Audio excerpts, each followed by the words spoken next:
Maravilha, obrigado. Antes de mais nada, obrigado à organização do FID, Nair, Marcelo, pelo convite, e principalmente para falar de um tema que eu gosto tanto, que é esse mundo financeiro as a service que a gente está vendo agora. A gente tem muita novidade em relação a isso. Meu último livro fala disso. A gente tem que eu costumo dizer que é uma nova lógica financeira, onde a gente passa a deixar de consumir apenas produtos e serviços financeiros de quem carrega esse rótulo, para a gente agora também entrar num mundo onde é democratizada a possibilidade da prestação de serviços financeiros. E aqui nesse painel a gente tem representantes de todo esse ecossistema, né, algumas peças desse ecossistema que fazem tudo isso acontecer, né. E explorando, antes da gente entrar nos questionamentos aqui, a gente tem que dar um passo atrás, que a gente vê as diferentes caixas dos serviços financeiros as a service. A gente tem a parte de banking as a service, a gente tem o que é chamado de fintech as a service, credit as a service, e a gente entra agora no credit card as a service. E para poder tentar entender um pouco mais e ter um background disso, eu vou para o Fred aqui. Fred, explica para a gente o que seria o Credit Card as a Service, o que diferencia ele de outros cartões fidelidade, ou até mesmo da estrutura e da infraestrutura de cartões private label que a gente costumava ver antes, né? Explica para a gente esse contexto. Pessoal, antes de mais nada, obrigado pelo convite, mais um ano aqui no FID, dessa vez presencial de novo, né, voltando, esquentando as turbinas novamente, apesar que tem muita gente no online.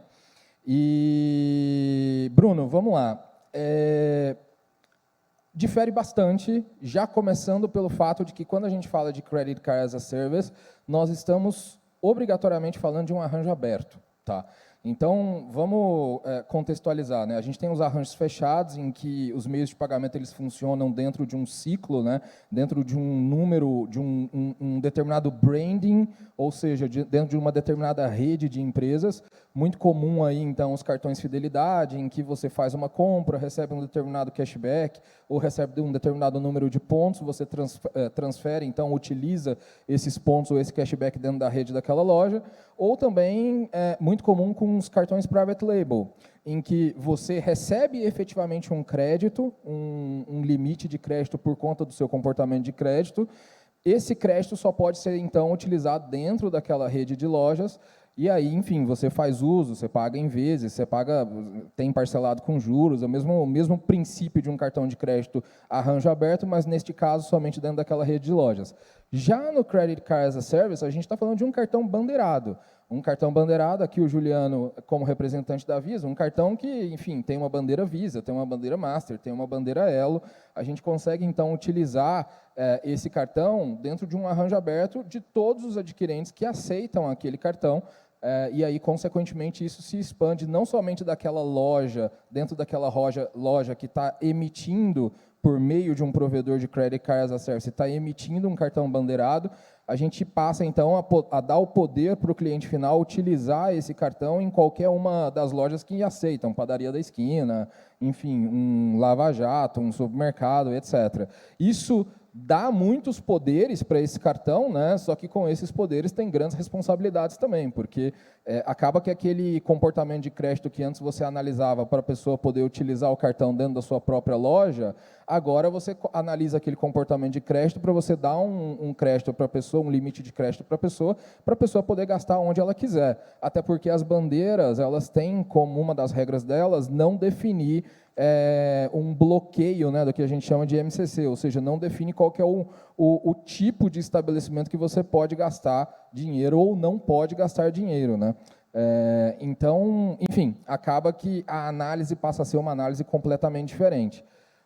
Se a gente for na parte do as a Service aqui, aí é onde entra a última diferença desse negócio, porque o cartão de crédito já já era bastante utilizado no Brasil e emitido pelos emissores aqui de cartões private label, era inclusive uma evolução natural, né? Você começar com um instrumento de fidelidade, migrar para um instrumento de private label e aí depois emitir um cartão de crédito bandeirado.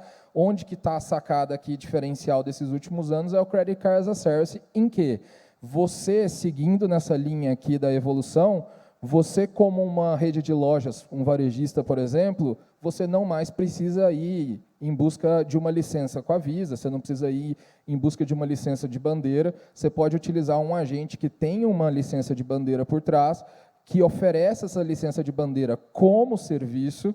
Você pode ir atrás de um agente creditício como a Vert, por exemplo, para poder fazer toda a infraestrutura de crédito para você por trás desse cartão bandeirado, e você foca naquilo que efetivamente importa para você, que é qual que vai ser a experiência que você quer entregar de diferente para o seu consumidor final, deixando a burocracia com a gente.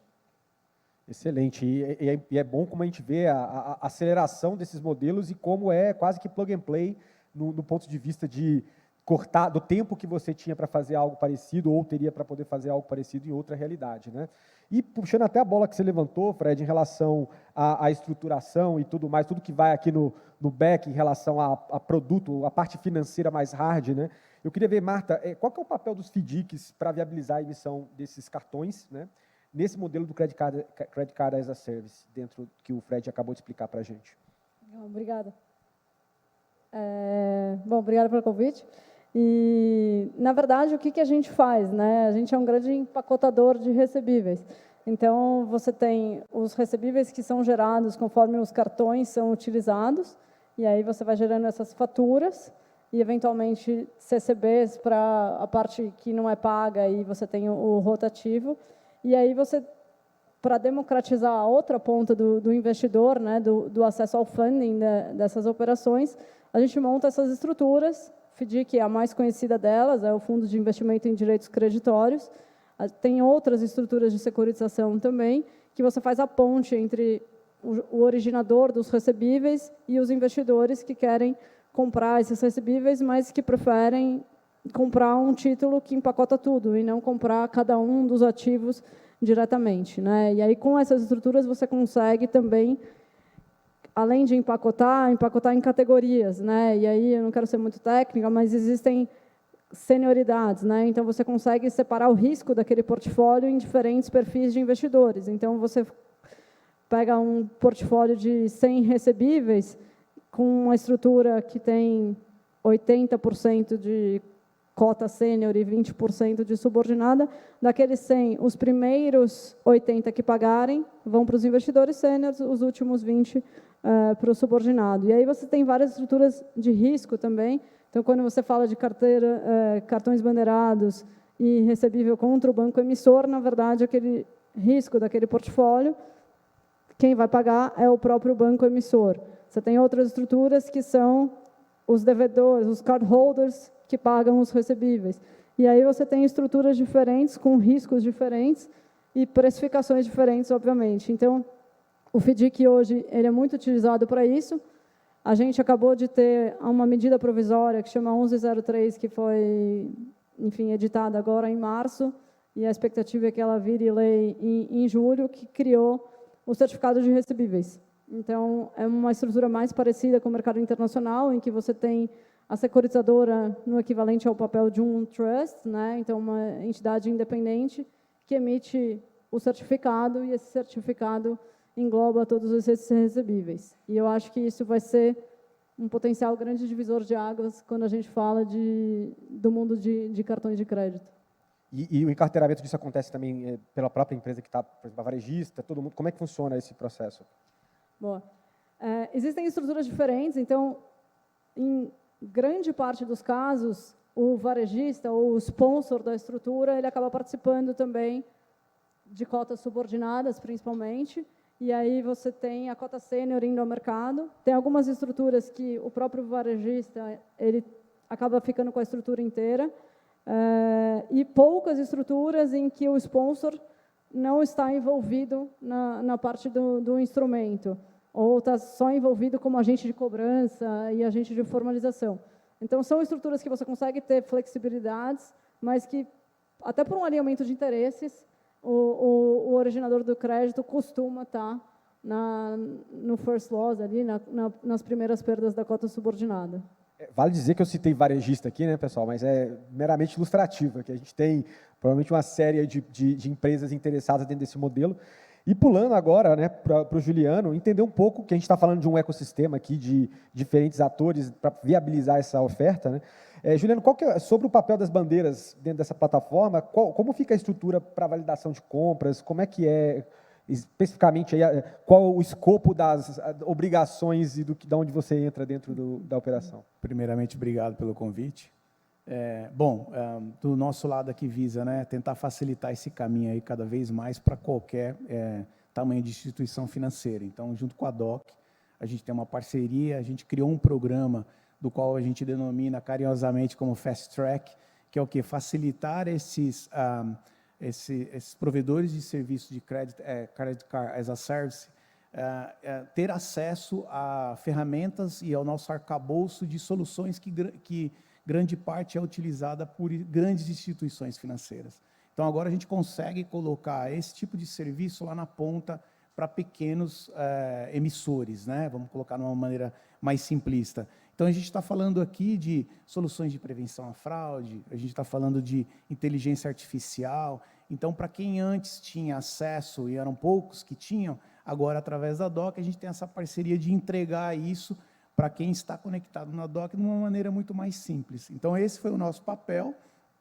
de contribuir com isso, sempre buscando o quê? A inclusão né, financeira ali, né? Então, dá acesso para que todas as empresas, pequenas empresas, tenham acesso ao que hoje os grandes têm, de uma maneira muito mais democrática. Então, esse foi o nosso objetivo aqui. E esse Fast Track, ele só acontece em nível Brasil? Como é que está essa iniciativa da Visa aí, abrindo essa caixa preta que antes era mais fechada para grandes empresas e agora vocês estão democratizando isso? Como é esse é acesso mundial, né? Então, é mundial. A gente começou um movimento aqui no Brasil, mas é um acesso para todo mundo.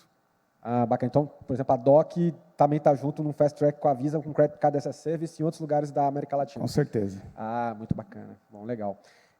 Bom, gente, pessoal, passando aqui, acho que uma outra camada das perguntas e falando sobre também uma interação de Open Finance, entender também um pouco sobre em qual extensão a gente trabalha a inclusão financeira em tudo isso. Eu devolvo para o Fred, né, Fred? Pensando em customização de produtos e compartilhamento de dados dentro do Open Finance, poderia nos dar alguns insights sobre os benefícios de adotar uma plataforma de Credit Card as a Service? Como é que isso se encaixa numa estratégia de Open Finance, por exemplo? Essa pergunta ela é maravilhosa. Vamos lá. Geralmente, quando a gente fala desse mundo de Banking as a Service, Fintech as a Service, Credit Card as a Service, Credit as a Service, a gente está falando basicamente de um agente que não tem comumente experiência no mercado financeiro, e esse agente é um agente business, né, é uma empresa, acessando, então, por meio de uma outra empresa, no caso aqui a gente pode colocar a DOC, o mercado financeiro, para prover para o seu cliente final um serviço financeiro que vai, então, de crédito, banco, cartão de crédito, e aí, enfim, N outras possibilidades que a gente pode colocar aqui, desde serviços básicos como pagamento de faturas em totens, etc. Então, toda vez que a gente fala de as a Service, imaginem que a gente tem um agente que não comumente está no mercado financeiro, oferecendo para o seu cliente, por meio da DOC, ou por meio de companhias que fazem a mesma coisa, serviços financeiros. Tá? Esse agente, ele não teria acesso a informações do Open Finance do seu cliente se ele não tivesse acesso ao mercado financeiro. Então, se esse agente... E aí, por isso que eu gosto muito de representar esse desenho com o desenho do varejista. O Bruno foi muito feliz de dizer que existem vários outros setores. Existem, desde setores que já estão presentes dentro do mercado financeiro, adquirências, etc., como também transportadoras, empresas porta a porta. A gente tem empresas que fazem administração de RH. Então, enfim. Mas o varejo é um exemplo que acaba que se encaixa em tudo, né? Então, imagina que a gente tem um varejista que tem um cliente que vai na sua loja todos os dias, toda semana, todo mês, para poder comprar um determinado bem, marrom, branco, vestuário, etc.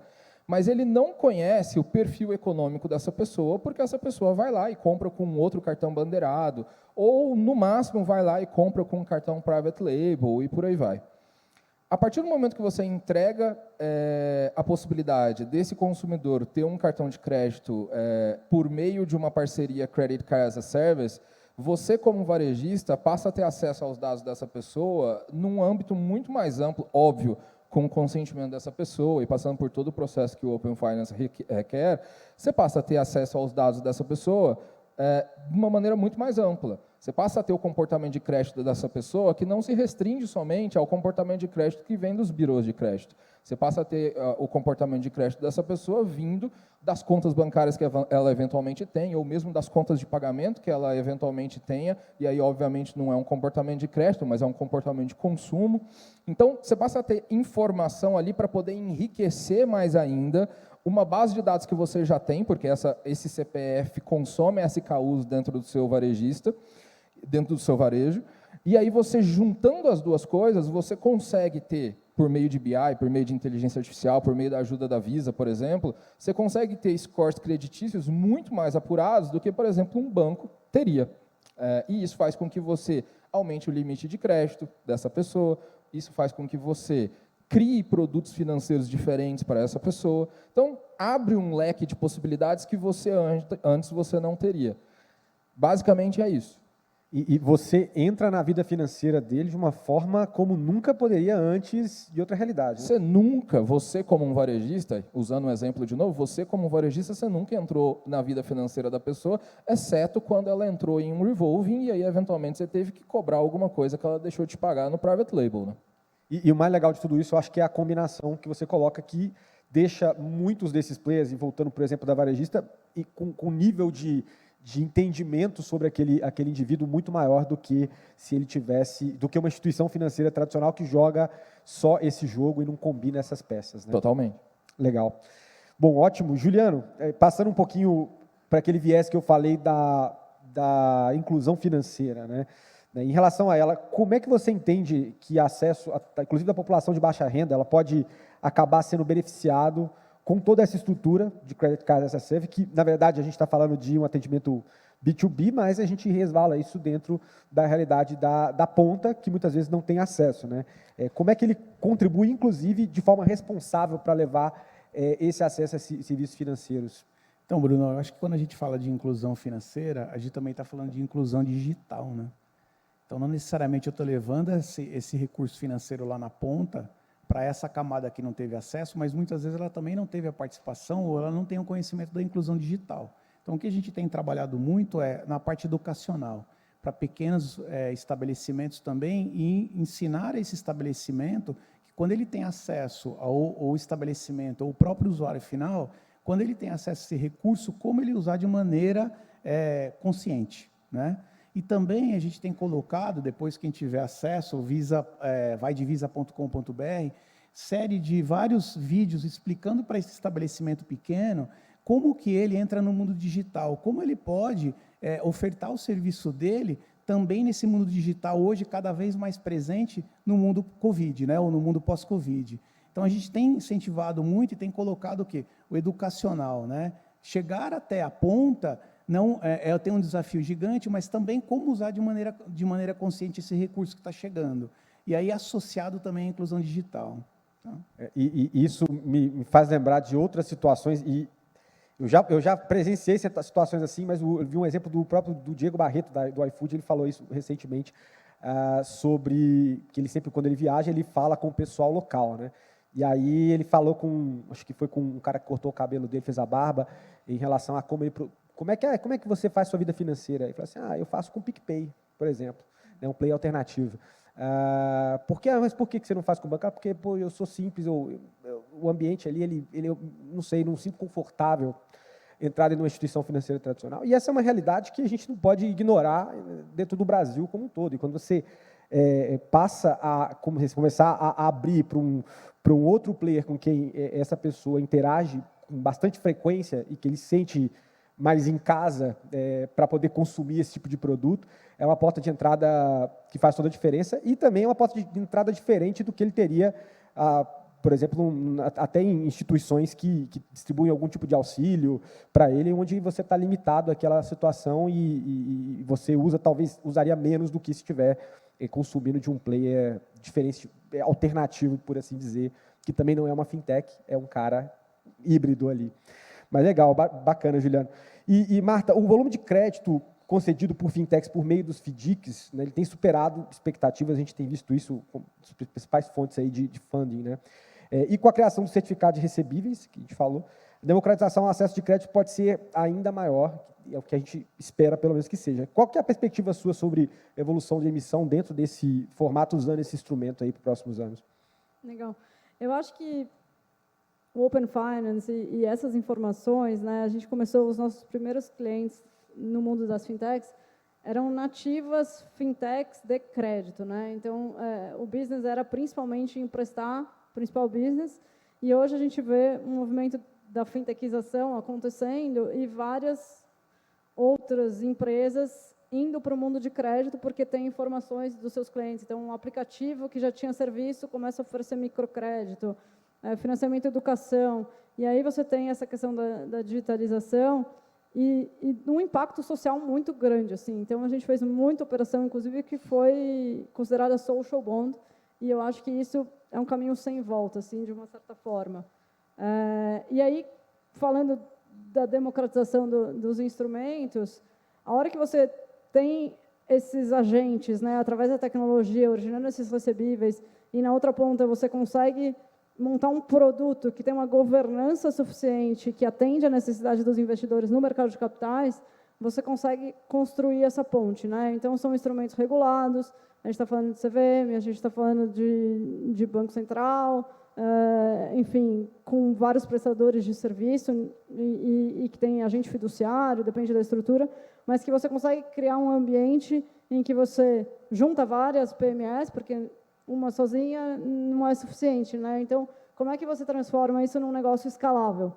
E acho que esse é o desafio que a gente tem, de montar essas estruturas seguras, robustas, trazer os investidores e ter uma parte educacional, tanto do lado das empresas, mas do lado dos investidores também, né? Securitização é uma coisa que sempre foi nicho e está vindo cada vez mais para o mainstream e até para as próprias startups. Então, a gente vê muitas startups que estão muito acostumadas a fazer rodadas de equity, todo mundo sabe o que é um Series A, um Series B, e do lado da dívida é um mercado muito mais novo para várias dessas empresas. Então, hoje a gente tem clientes que são SaaS, empresa de mobilidade, empresa de educação mesmo, que nem imaginavam que elas poderiam usar dívida para financiar e escalar suas próprias operações.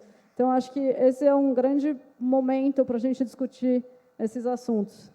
E Marta, até que medida, para um lado ou para o outro, essa estrutura de securitização ela é afetada pelo cenário de alta de juros que a gente está vivendo hoje? Na verdade, a gente sempre teve juros desse tamanho. Os últimos 2 anos que foram exceção. Então, eu faço isso há 10 anos e eu acho que é o cenário realista que a gente sempre viveu. É lógico que a gente está numa pandemia longa, que a gente tem eleições, que a gente tem volatilidade, que a gente tem inflação no mercado internacional. Então, a gente tem um conjunto ali que a gente tem que tomar cuidado. Mas, estruturalmente, juro de 12, 14 é bem real na nossa vida, né? É a regra. A exceção foi esse período que a gente viveu aqui dos últimos anos, que desacostumou o pessoal, né? Mas faz sentido. Bacana, obrigado, Marta. E indo para o Juliano agora, também na temática de Open Finance, né, a gente tem uma promessa de democratização de serviços financeiros, também não só na ponta pessoa física, mas também para as PMEs, né, fortalecendo a sua saúde financeira a partir do momento que a gente tem mais informações para, enfim, melhor tomada de decisão e tudo mais. Como é que a Visa pretende apoiar as PMEs através do Open Finance? Assim, qual que é o ponto de contato? Tem uma estrutura específica?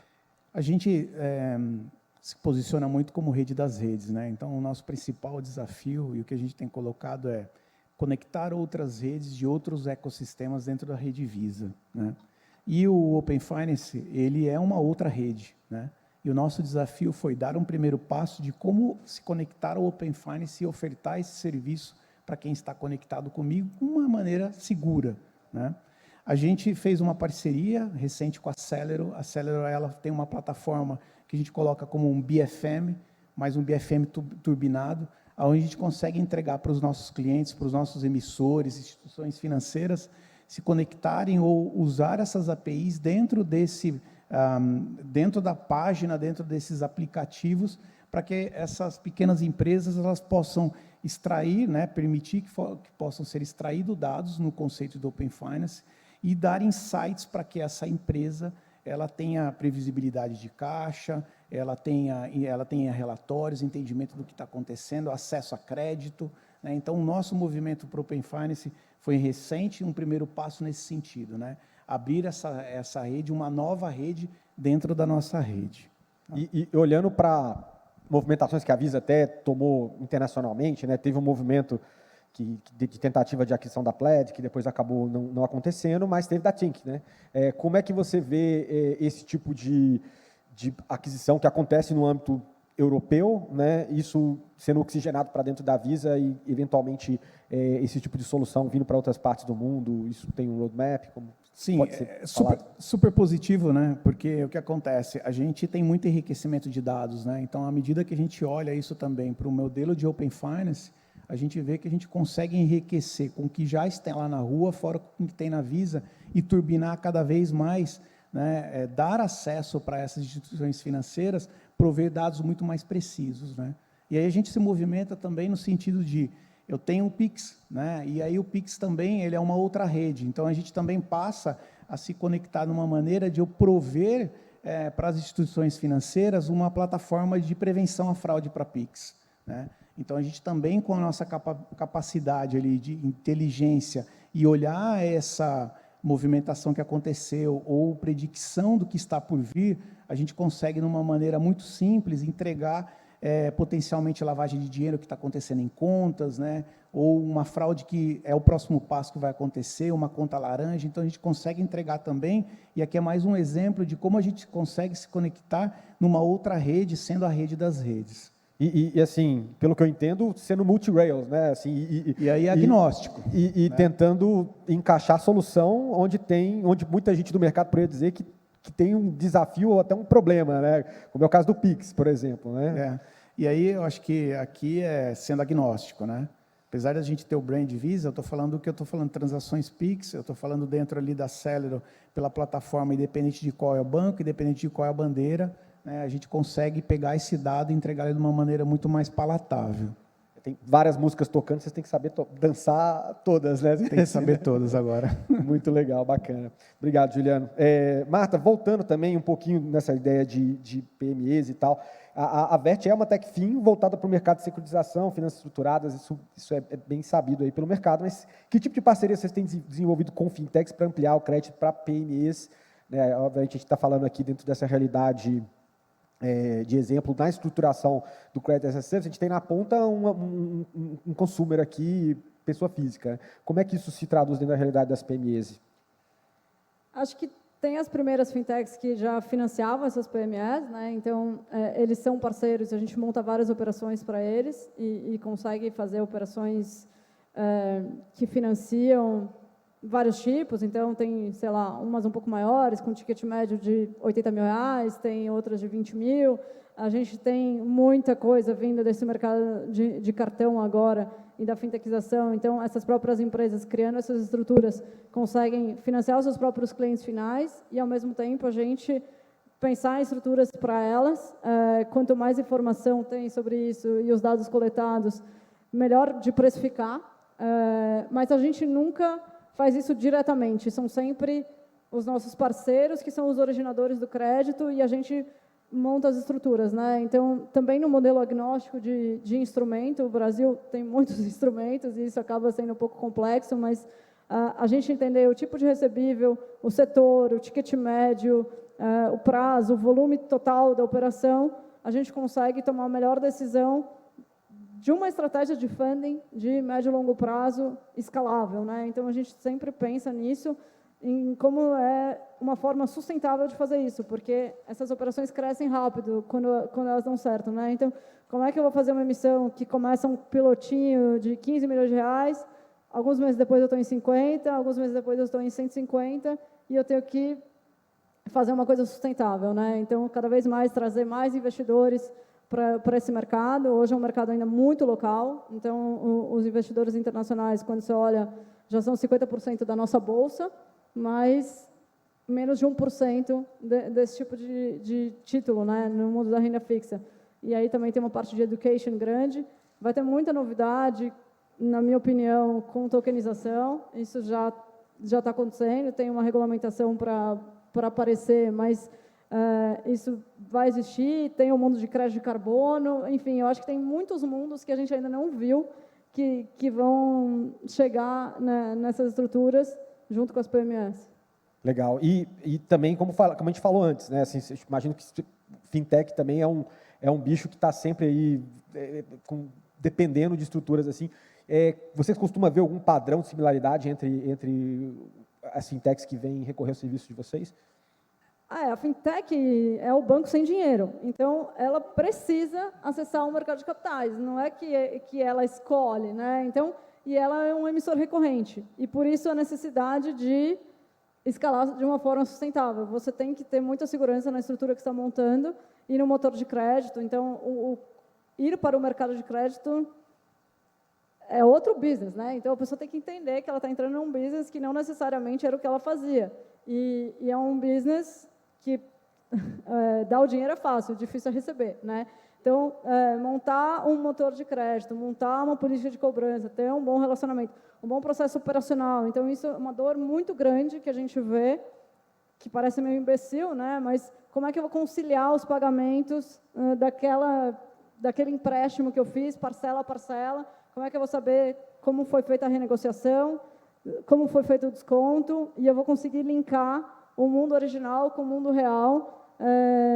São vários desafios ali, e agora a gente tem esse papel também de ajudar as pessoas a entenderem isso, porque quando você já passou por isso na realidade, você consegue, enfim, ajudar mesmo esse mundo. Imagino que vocês devem ter muitas boas práticas de tudo que vocês viram de dar errado, até onde isso também se traduz em expertise, que você ajuda eventualmente, ou não sei ou se não ajudam at all ali na construção, ou alguns dicas para a montagem do motor de crédito de uma fintech, ou de orientar no sentido de direcionamentos aqui que podem ser dados?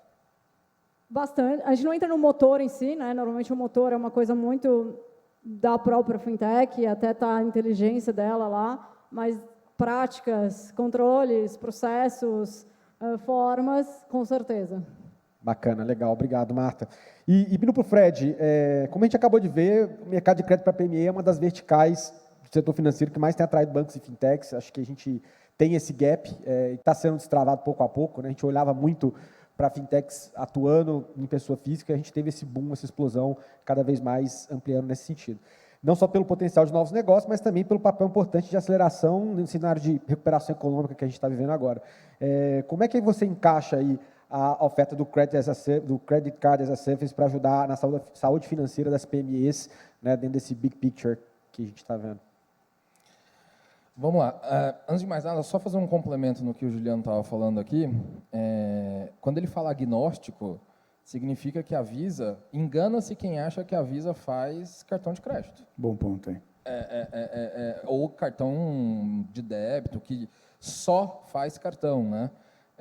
As ferramentas que a Visa tem de antifraude, de inteligência artificial, etc., podem ser utilizadas para cartão ou para qualquer outro tipo de meio de pagamento, né? Então, legal.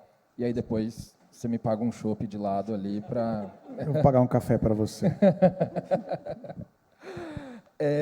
Vamos lá.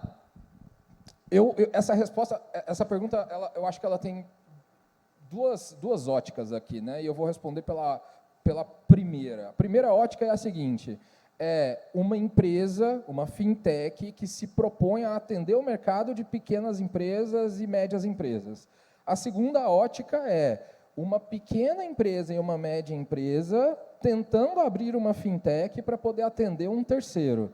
Eu acho que essa ótica ela é mais complicada, principalmente no mercado que a gente tem hoje, é um mercado menos líquido do ponto de vista de investimento. Abrir uma fintech, e olha que interessante, há 3 meses atrás era mais fácil, abrir uma fintech hoje já é um pouco mais difícil, né? Então, quando a gente fala de pequenas e médias empresas tentando ter um revenue stream, uma nova linha de receita ali, vindo de um mundo de fintechs, mais difícil. Então, indo para a primeira ótica, Bruno, que é um terceiro, uma fintech, tentando atender o mercado de pequenas e médias empresas, para mim, o que está acontecendo com empresas como OMI, que estava no painel passado, empresas como a Nexus, que foi comprada pela AME,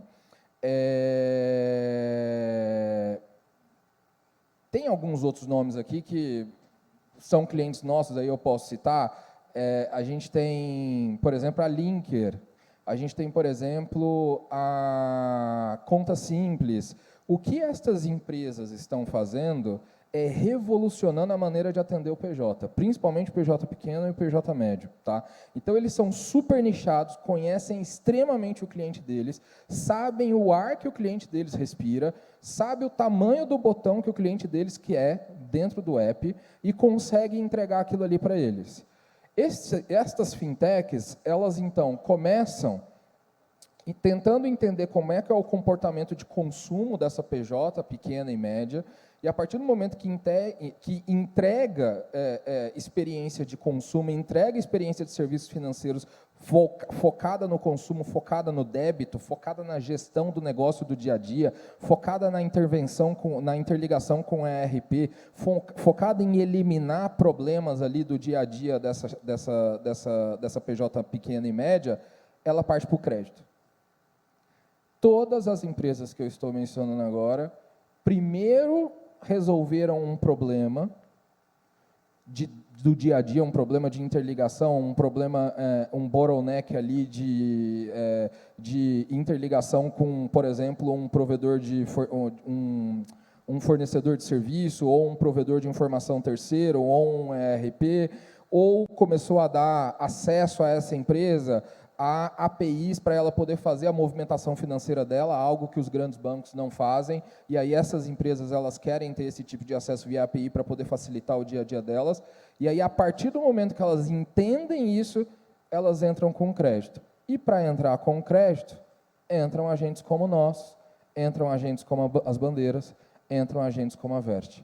E aí, estas empresas, estas fintechs, sabendo quem é o cliente delas e juntando esses três agentes, ela consegue entregar um cartão de crédito pessoa jurídica para uma pequena e para uma média empresa num nível de abstração tão pequeno e tão nichado e tão customizado que não tem como um grande banco conseguir chegar lá. Não tem como um grande banco chegar lá. A gente tem casos, eu vou dar um exemplo, e desculpa o tempo aqui estourado, mas eu vou dar um exemplo. A gente tem casos de clientes dos nossos clientes, que são pequenas empresas, pequenas PJs, que trabalham com ads no Facebook, em que o volume de autorizações por dia é gigantesco. A gente tem casos que são 1000 autorizações de transação por dia no cartão. Se você vai num grande banco, não passa o cartão, por conta do antifraude. Só que esse cliente nosso conhece tanto o cliente dele que ele bate no nosso peito e fala assim: ô campeão Doc, você precisa chegar na Visa e vocês dois autorizar 1000 transações por dia. Então, porque o meu cliente precisa disso. Então, pode deixar passar que eu garanto. E aí a Vert vai lá e ajuda a gente atrás. E aí a gente chega num nível de sofisticação, de coisas que a gente já teve outras conversas sobre isso, né, dentro dessa realidade de nova lógica financeira, é que você pode chegar num detalhe de uma solução que não faria sentido para um grande player fazer tão no detalhe e que é viável dentro dessa realidade. Então, a gente tem uma multiplicidade de jornadas podendo ser cobertas, né? O que é extremamente incrível, né? E, Fred, assim, a gente está chegando no final do painel, mas tem uma coisa que você falou aqui que depois eu quero puxar aqui a opinião de todos, tá? Você falou, era mais fácil ser fintech há alguns meses atrás, né? E aí eu transporto para essa realidade desse mercado olhando para frente, né? E aí eu tive uma conversa recente com uma varejista que estava tudo certo para avançar no modelo desse, de embedded finance e tudo mais, vou prestar serviços financeiros, e apertou o botão de abortar, né, nesse contexto que a gente está agora. Né? Como é que você está enxergando esses movimentos de talvez as instituições voltarem por causa da conjuntura geral aí econômica que a gente está tendo agora? Falar de mercado de capitais, nesse momento, assim, equity não existe, dívida existe se você for AAA. Acho que a Marta pode até falar com mais propriedade no caso de FDICs e instrumentos creditícios, mas, difícil, eu acho muito difícil você ir para mercado agora. Eu tenho conversas com clientes nossos que são fintechs, né? A DOC tem 300 clientes, mas desses 300 clientes, 150 são grandes empresas e 150 são pequenas fintechs, médias fintechs, e que estão ali no dia a dia tentando reverter o cenário. E eu digo para eles, fasten the belt, porque a gente vai ter ali 18 meses de liquidez muito baixa no mercado. Ontem veio o tightening do Fed, então mais um sinal de que a gente vai continuar com essa liquidez baixa. A gente está falando de 95 bilhões de dólares ontem que o Fed se propôs a fazer de tightening para secar a liquidez. Então, assim, Bruno, eu não sei nem o que te falar, assim, é difícil. Eu coloco o joelho todos os dias no chão e eu dou graças a Deus que há 2 semanas atrás nós na DOC, a gente captou 110 milhões de dólares, e foi 110 milhões de dólares que, rapaz, eu tinha uma pizza debaixo do braço aqui para poder, de tão suado que a gente estava para poder captar. Então, é isso, não tem o que fazer, vai ser um cenário difícil nos próximos meses. E aí agora a Covid voltando, né? Pelo amor de Deus, né? Vai embora, para de ficar fazendo remember, né? Pô, eu não quero mais você, entendeu? Mas enfim. Bom, pessoal, só meio minutinho aqui, Juliana e Marta, sobre esse ponto, e aí a gente vai, porque o tempo também está estourado, mas eu realmente queria ouvir um pouco dessa ideia aqui de visão geral desse mercado. Bom, a gente, ao mesmo tempo, a gente está vendo também uma busca por uma retomada também, né? Então, eu gostaria de passar, acredito também no ponto de vista aqui do Fred, acho difícil opinar um pouco disso, mas assim, eu queria passar um cenário um pouco mais positivo, né? Não tão catastrófico. A gente está vendo uma busca de uma retomada aqui, né? Então, não, ao mesmo tempo que tem uma crise, mas também tem uma oportunidade. Eu acho sim. que tem uma oportunidade aí também. Então, Tem que dançar, é uma música mais lenta, mas tem que dançar essa daí também. Eu acho né? que tem que dançar essa também. E a questão do Covid, do Remember, também acho um ponto focal aí. Vai embora, está na hora também, já deu o que tinha que dar. Mas eu passo um recado positivo. Tem uma oportunidade. Talvez a gente não está olhando ou tem alguém olhando por ela, né? Quem conhece mais ali na ponta, como esses caras que conhecem ali o PJ ali, sabe qual é o nichado, talvez tenha alguma coisa aqui que a gente não está conseguindo olhar também. Verdade. E Marta, rapidinho, o que você disse? Acho que o histórico das carteiras é muito importante, então carteiras muito novas, fintechs que acabaram de começar, que não têm histórico nenhum, vão ter muito mais dificuldade, então isso vai pesar mais do que pesava há alguns meses. Carteiras mais maduras, que estão performando muito mal, que não têm ajustes no modelo de cobrança, no motor de crédito, também vão ter dificuldade para captar no futuro. E esses players que não eram do crédito, estão indo para o crédito, vão ter que tomar muito cuidado, porque não é um mercado fácil, e eles, por maiores que eles sejam, alguns, no crédito, eles são pequenininhos.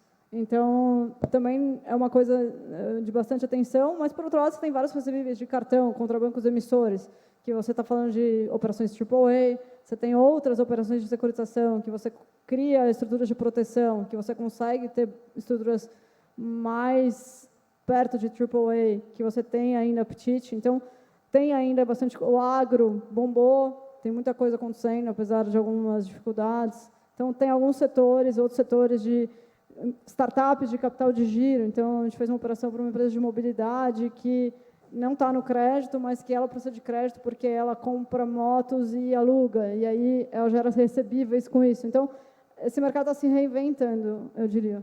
É um campo minado, né? Mas a gente está aí, enfim, tem que levantar a cabeça e seguir. Enfim, muito obrigado aí pela opinião de vocês, pela resposta. Agradeço novamente aí o nosso mestre de cerimônias e um abraço para todos vocês. Obrigado. Obrigado.